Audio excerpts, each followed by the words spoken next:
So, you want to learn about the AIF? Well, let's start with some league background.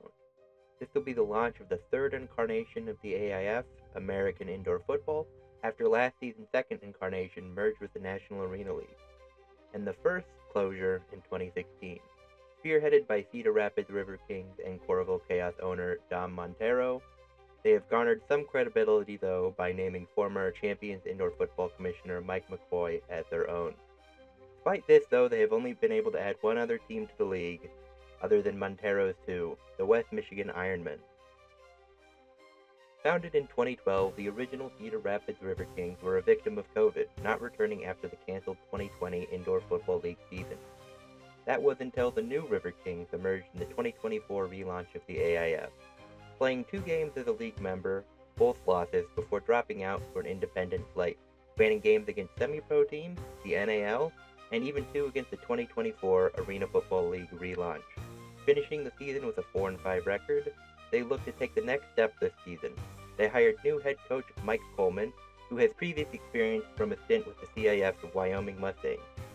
As for key signings, they have announced quarterback Adam Lunderman and Briarcliff alumni running back Antoine Jones and cornerback Charvarius Coleman.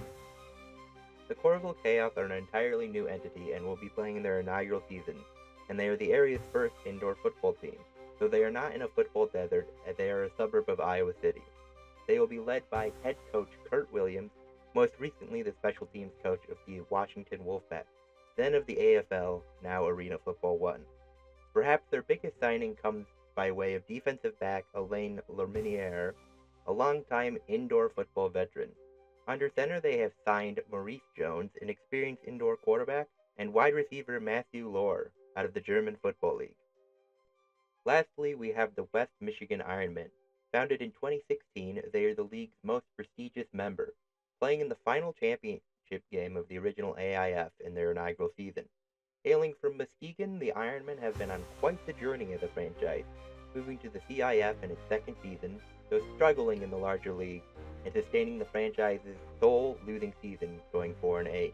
Despite the setbacks, they would attempt to make the move to the larger IFL in 2018, but a variety of outside factors resulted in an injunction stopping them from moving and causing them to drop down to the semi-pro MPIF, though they would claim the championship with ease. In the following season, they would move to their longest home, the AAL. Over the next 3 seasons and a COVID break, they would collect a 21-3 record and 2 Midwest championships before leaving to create their own league, the GLAF, collecting 2 undefeated regular seasons and a league championship. Helmed by second-year head coach Terry Mitchell, they look to keep their winning ways. At quarterback, they have the league's most tenured player, in Alex Carter.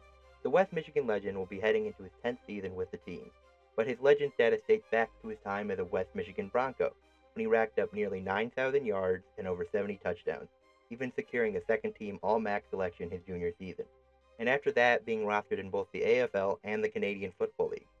The AIF season starts this Friday as the Coralville Chaos will be taking on the West Michigan Ironmen, and the regular season runs through May 17th, followed by a semi-final the next week and the championship on June 7th. Each team will be having a home and away series with each other, as well as a supplemented schedule of independent and semi-pro teams. The most intriguing being a March 7th matchup between the Ironmen and the Detroit Ravens, one of the nation's best semi-pro teams.